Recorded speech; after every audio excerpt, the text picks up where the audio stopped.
हरि ओम्। सदाशिवसमारम्भाम् शङ्कराचार्यमध्यमाम् अस्मदाचार्यपर्यन्ताम् वन्दे ഗുരുപരമ്പര. ഓം. ഇന്നത്തെ സെഷനിൽ നമ്മൾ 11ാമത്തെ ശ്ലോകത്തിലെ അവസാനത്തെ 6 നാമങ്ങളാണ് കാണുന്നത്. സിദ്ധി, സർവാദിഃ, അച്യുതഃ, വിഷാകഭി, അമേയാത്മ, സർവയോഗ വിനിസൃത, ഇങ്ങനെയുള്ള 6 നാമങ്ങളാണ് കാണുന്നത്. ശ്ലോകം ഇങ്ങനെയാണ്: അജഃ സർവേശ്വര സിദ്ധ സിദ്ധി സർവാദിരച്യുത വൃഷാകപിരമേയാത്മാ സർവയോഗ വിനിസൃത.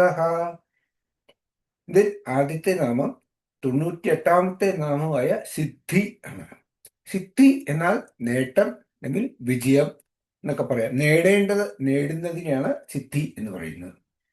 ശങ്കരാചാര്യർ പറയുന്നു, സർവവസ്തുഷു സംവിദ് രൂപത്വാത് നിരതിശയ രൂപത്വാത് ഫലരൂപത്വാദ് വാ സിദ്ധി സ്വർഗാദീനാം വിനാശിത്വാത് അഫലത്വം. എല്ലാ വസ്തുക്കളിലും സംവിദ് രൂപത്തിൽ അല്ലെങ്കിൽ ജ്ഞാനസ്വരൂപത്തിൽ ഇരിക്കുന്നതിനാൽ, അല്ലെങ്കിൽ എല്ലാത്തിനെയും അതിശയിക്കുന്ന രൂപത്തോടു കൂടിയവനാകയാൽ, അതും അല്ലെങ്കിൽ സകലതിൻ്റെയും ഫലസ്വരൂപനാകയാൽ ഭഗവാനെ സിദ്ധി എന്ന് വിളിക്കുന്നു. സ്വർഗാദി ഫലങ്ങളെല്ലാം നാശമുള്ളവയാകയാൽ വാസ്തവത്തിൽ അവയൊന്നും ഫലങ്ങളല്ല. ഇവയെല്ലാം വന്നും പോയി ഇരിക്കുന്നതാണ്. ഒരിക്കൽ നേടിയെടുക്കുന്നതെല്ലാം ഒരിക്കൽ നശിക്കുകയും ചെയ്യും. സ്വർഗം നമ്മൾ നേടിയെടുക്കാനുള്ള ഒരു വസ്തുവാണ്. നമ്മുടെ പുണ്യങ്ങൾ കൊണ്ട്, പുണ്യകർമ്മങ്ങൾ കൊണ്ട് നേടുന്ന ഒരു ലക്ഷ്യമാണ് സ്വർഗം എന്ന് പറയുന്നത്. അതുകൊണ്ട് തന്നെ അതിന് നാശവും ഉണ്ടാവും. അതുകൊണ്ട് അതൊരു യഥാർത്ഥ ഫലമായിട്ട് കൂട്ടുന്നില്ല, അല്ലെങ്കിൽ ഒരു പുരുഷാർത്ഥമായിട്ട് എടുക്കുന്നില്ല. മുമ്പ് കണ്ടതുപോലെ തന്നെ ഒരു സാധകൻ സാധന വഴി തന്റെ സാധ്യത്തെ പ്രാപിച്ചു കഴിയുമ്പോൾ സിദ്ധനായിത്തീരുന്നു. അതാണ് നമ്മൾ കഴിഞ്ഞ ഇതിൽ കണ്ടത്. അതുപോലെ സിദ്ധനും സാധകനും മാത്രമല്ല, സിദ്ധിയും ഭഗവാൻ തന്നെയാണ്. സിദ്ധി എന്ന് പറഞ്ഞാൽ നമ്മൾ സാധന വഴി പ്രാപിക്കുന്ന അല്ലെങ്കിൽ നേടുന്ന സാധ്യത്തിനെയാണ് സിദ്ധി എന്ന് പറയുന്നത്. സാധ്യം സിദ്ധിയായി കഴിയുമ്പോഴാണ് അത് സിദ്ധിയാവുന്നത്. സാധന വഴി നേടാനുള്ളത് സാധ്യമാണ്. അത് നേടിക്കഴിയുമ്പോൾ അത് സിദ്ധിയാവും. സാധ്യത്തെ പ്രാപിക്കുന്നതാണ് സിദ്ധി, അല്ലെങ്കിൽ വിജയം എന്ന് പറയാം അതിന്. ഈ വിജയവും ഭഗവാനാണ്. എന്താണ് വിജയം അല്ലെങ്കിൽ സിദ്ധി എന്ന് പറഞ്ഞാൽ, നാം എന്തെങ്കിലും ഒരു കാര്യം ചെയ്യുമ്പോൾ ഒരു ഉദ്ദേശം ഉണ്ടാവില്ല. എന്തെങ്കിലും ഒരു പ്രതീക്ഷയോടെ അല്ലെങ്കിൽ എന്തെങ്കിലും ഒരു ആഗ്രഹത്തോടെ ആയിരിക്കും നമ്മൾ എന്തെങ്കിലും നേടാൻ ശ്രമിക്കുന്നത്.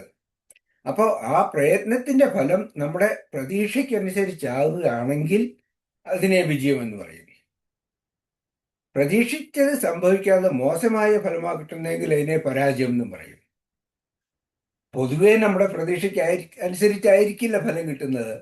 മിക്കവാറും അതിനേക്കാൾ കുറഞ്ഞായിരിക്കും കിട്ടുന്നത്. അപ്പോൾ പൂർണ്ണമായും പരാജയം അല്ലെങ്കിലും പൂർണ്ണമായും വിജയം എന്നും പറയാൻ നമുക്ക് പറ്റില്ല. എന്തായാലും അതിൻ്റെ ഫലത്തെ നമുക്ക് അറിയാൻ വയ്യാത്ത പല പല കാര്യങ്ങളും സ്വാധീനിക്കുന്നുണ്ട്. നമ്മൾ ചെയ്യുന്ന ഒരു പ്രവൃത്തി, നമ്മൾ ചെയ്യുന്നതിൻ്റെ ആ ഒരു ഇൻറ്റൻസിറ്റി അനുസരിച്ച് മാത്രമല്ല അതിൻ്റെ ഫലം വരുന്നത്. അതിനെ വളരെയധികം കാര്യങ്ങൾ അതിനെ സ്വാധീനിക്കുന്നുണ്ട്. ഇതിൽ പലതും നമുക്ക് അറിയുക പോലുമില്ല.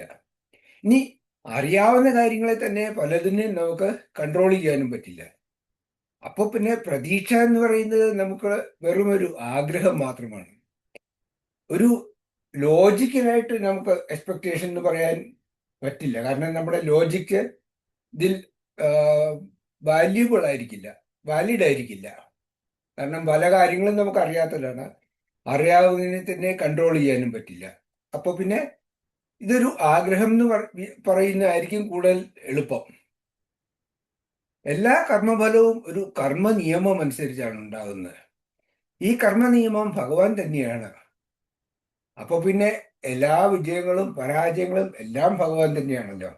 ഭഗവാനാണ് ഇത് തീരുമാനിക്കുന്നത്. ആ കർമ്മ നിയമങ്ങൾ വഴി ഭഗവാൻ ഒരു പാർഷ്യലായിട്ടൊരു തീരുമാനം എടുക്കുകയല്ല ചെയ്യുന്നത്. കർമ്മ നിയമങ്ങൾ അപ്ലൈ ചെയ്യുമ്പോൾ അതിനനുസരിച്ചുള്ള ഫലം കിട്ടും എന്ന് മാത്രം. വാസ്തവത്തിൽ പറഞ്ഞ ജയമെന്നോ പരാജയമെന്നോ ഒന്നുമില്ല. ഫലം പ്രതീക്ഷിച്ചതായില്ലെങ്കിൽ കൂടി അതിൽ നിന്ന് നമുക്കൊരു ലെസൺ ലേൺ ചെയ്യാനുണ്ടാകും. ഓരോ പരാജയവും ഓരോ വിജയത്തിലേക്കുള്ള ഓരോ ചവിട്ടുപടിയാണ്. ഓരോ പരാജയത്തിൽ നിന്നും നമ്മളൊരു ലെസൺ, അതിൽ നിന്നൊരു പാഠം പഠിച്ചു കഴിഞ്ഞാൽ അതിനെ തിരുത്തിയാൽ വീണ്ടും അത് വിജയം തന്നെയായിരിക്കും. ഭഗവാൻ പരമാനന്ദ സ്വരൂപനാണ്. അതായത് മോക്ഷം തന്നെയാണ് ഭഗവാൻ. അത് ഒരിക്കലും നശിക്കാത്തതും നിത്യവുമാണ്. ആ മോക്ഷമാണ് പരമപുരുഷാർത്ഥം, ഏക പുരുഷാർത്ഥം എന്ന് പറയാം.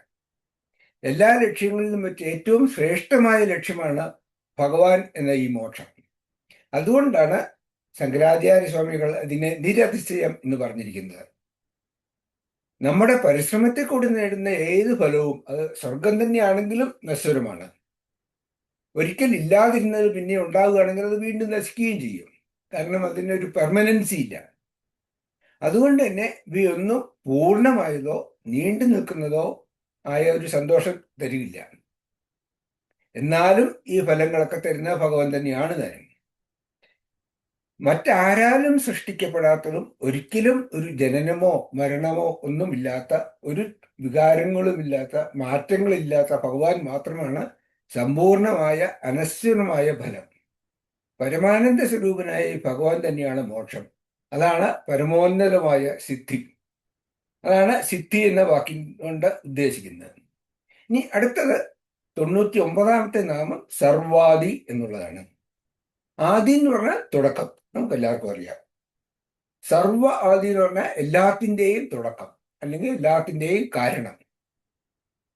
ശങ്കരാചാര്യർ ഇത് തന്നെയേ പറയുന്നുള്ളൂ. സർവഭൂതാനാം ആദി കാരണത്വാ സർവാദിഹി. സകല ഭൂതങ്ങളുടെയും ആദി കാരണമായതിനാൽ സർവാദി.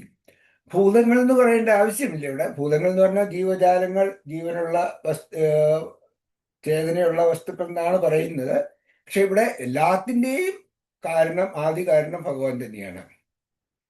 മൂല കാരണം, എല്ലാ കാര്യങ്ങളുടെയും അല്ലെങ്കിൽ എല്ലാ എഫക്ട്സിൻ്റെയും എല്ലാ പ്രോഡക്ട്സിൻ്റെയും കോസ്, കാരണം ആയതിനാൽ ഭഗവാൻ മൂല കാരണമാണ്. ഒരു കാരണമില്ലാതെ ഒരു കാര്യം ഉണ്ടാവുകയില്ല. കാര്യകാരണ സംബന്ധം ഉണ്ടല്ലോ. ഒരു കാര്യമുണ്ടെങ്കിൽ അതിനൊരു കാരണമുണ്ടാകും.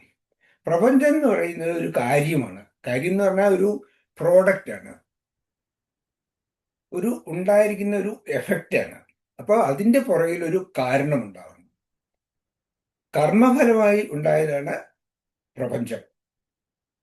ഒരു മനുഷ്യന്റെ ജീവൻ എന്ന് പറയുന്ന, ഒരു ജന്മം എന്ന് പറയുന്ന അവന്റെ കർമ്മങ്ങൾ കൊണ്ടുണ്ടാകുന്നതാണ്. മുൻജന്മ കർമ്മങ്ങളുടെ ഫലമായിട്ടാണ് ഓരോ ജന്മവും ഉണ്ടാകുന്നത്.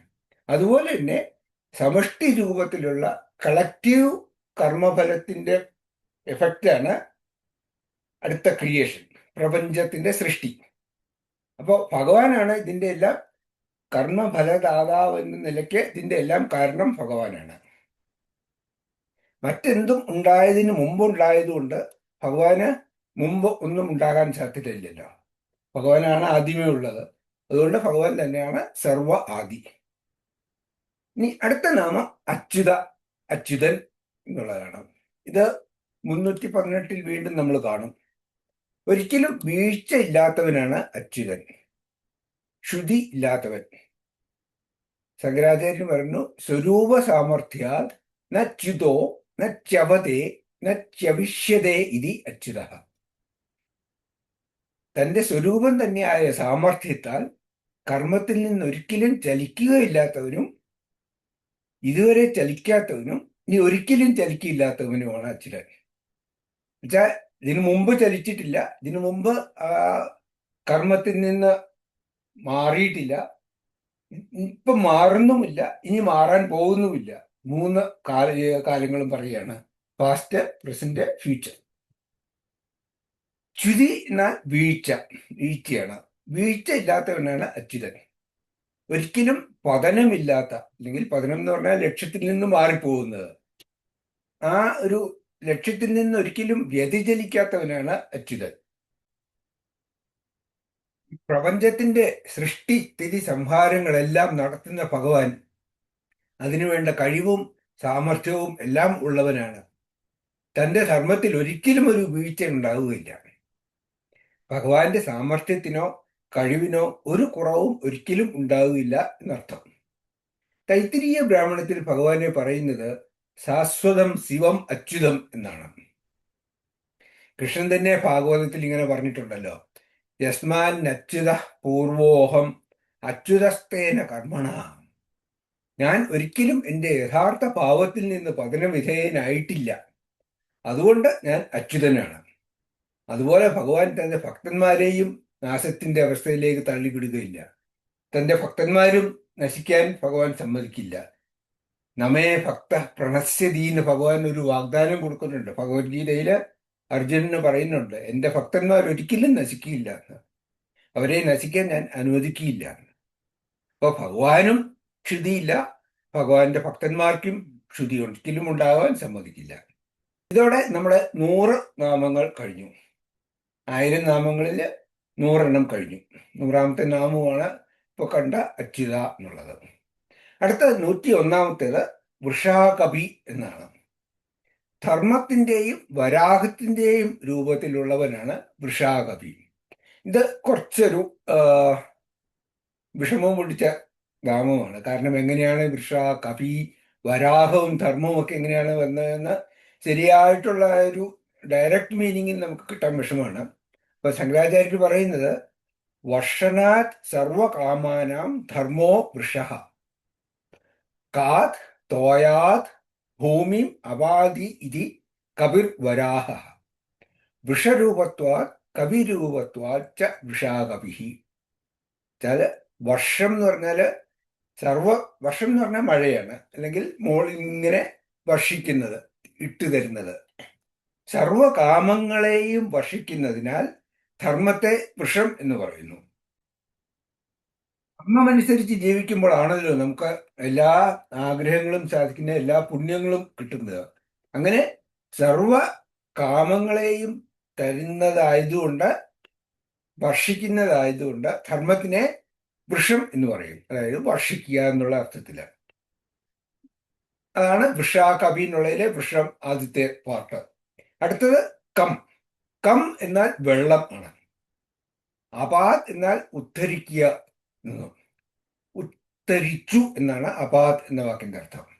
അപ്പോൾ വെള്ളത്തിൽ നിന്നും ഭൂമിയെ ഉദ്ധരിച്ചതിനാൽ വരാഹത്തിനെ കവി എന്ന് പറയുന്നു. വരാഹാവതാരത്തിൽ വെള്ളത്തിൽ താഴ്ന്നുപോയ ഭൂമിയെ തന്റെ തേറ്റുകളിൽ പൊക്കിയെടുത്തുകൊണ്ട് വന്നല്ലോ. അങ്ങനെ വെള്ളത്തിൽ നിന്നും ഭൂമിയെ ഉദ്ധരിച്ചതുകൊണ്ട് വരാഹത്തിനെ കവി എന്ന് പറഞ്ഞു. അങ്ങനെ വൃഷം അല്ലെങ്കിൽ ധർമ്മത്തിന്റെ രൂപത്തിലും കവി അല്ലെങ്കിൽ വരാഹത്തിന്റെ രൂപത്തിലുമുള്ളവനായകയാൽ വൃഷാകവി. ഇതാണ് ഇതിന്റെ വിഗ്രഹം. ഇനി വൃഷ എന്ന വാക്കിന് ധർമ്മം എന്നാണ് അർത്ഥം. അതിനെയാണ് നമ്മൾ കണ്ടത്, വർഷനാത് സർവകാമാനാം ധർമ്മോ വൃഷഭ. ധർമ്മിഷ്ഠന്മാരായ ജനങ്ങളുടെ സർവകാമനകളും വർഷിച്ചു കൊടുക്കുന്നതിനാൽ ധർമ്മത്തിനെ വൃഷ എന്ന് പറയുന്നു. വൃഷ മഴ പോലെ വർഷിക്കുന്നതിനെയാണ് വൃഷ എന്ന് പറയുന്നത്. ഭഗവത് കടാക്ഷം കൊണ്ടാണ് മഴ ലഭിക്കുന്നതും. അത് ഭഗവത്ഗീതയിൽ ഭഗവാൻ പറയുന്നുണ്ട്, യജ്ഞാൻ ഭവതി പർജന്യ. യജ്ഞത്തിൽ നിന്നാണ് മഴയുണ്ടാകുന്നത്. അതായത് നമ്മൾ ദൈവങ്ങൾക്ക് വേണ്ടി അല്ലെങ്കിൽ ദേവന്മാർക്ക് വേണ്ടി യജ്ഞങ്ങൾ നടത്തുമ്പോൾ അതിൽ നിന്നുണ്ടാകുന്ന ഫലമായിട്ടാണ് മഴ കിട്ടുന്നത്. ഭഗവാൻ തന്നെയാണ് ഈ യജ്ഞം. യജ്ഞവും യജ്ഞം ചെയ്യുന്നതിനും യജ്ഞം സ്വീകരിക്കുന്നതിനും യജ്ഞഫലം നൽകുന്നതും യജ്ഞത്തിന്റെ ഫലവും എല്ലാം ഭഗവാൻ തന്നെയാണ്. നമ്മൾ കണ്ടല്ലോ, 4ാമത്തെ അധ്യായത്തിൽ കണ്ടു നമ്മളിത്. അതുകൊണ്ട് ഭഗവാൻ തന്നെയാണ് ഇതെല്ലാം. മനുഷ്യരെല്ലാവരും അവരവരുടെ ധർമ്മം ഈശ്വരാർപ്പണ ഭാവത്തിൽ ചെയ്യുമ്പോൾ ദേവന്മാർ പ്രസാദിക്കുകയും മഴ ലഭിക്കുകയും ചെയ്യും. ഇത് എന്നാൽ വെള്ളം എന്നും അർത്ഥമുണ്ട്. വെള്ളത്തിൽ താഴ്ന്നുപോയ ഭൂമിയെ വരാഹരൂപത്തിൽ പൊക്കിയെടുത്ത ഭഗവാനെ കവി എന്ന് പറയും. ഇനി മഹാഭാരതത്തിൽ പറയുന്നുണ്ട്, കപിർ വരാഹ ശ്രേഷ്ഠശ്ച ധർമ്മശ്ച വൃഷ ഉച്യതേ തസ്മാത് വൃഷാകപിം പ്രാഹ കശ്യപോ മാം പ്രജാപതി. കവി എന്നത് വരാഹാവതാരത്തെയും വൃഷ എന്ന ശ്രേഷ്ഠമായ ധർമ്മത്തെയും സൂചിപ്പിക്കുന്നു. അതിനാൽ കശ്യപ പ്രജാപതി എന്നെ വൃഷാകപി എന്ന് വിളിക്കുന്നു എന്ന് മഹാഭാരതത്തിൽ ഭഗവാൻ പറയുന്നുണ്ട്. ഇതും ഒരു അവതാര നാമമാണ്, വരാഹ അവതാരത്തിനെ കുറിച്ചുള്ള നാമമാണ്. അടുത്തത് 102-ാമത്തേത് അമേയാത്മ എന്ന നാമമാണ്.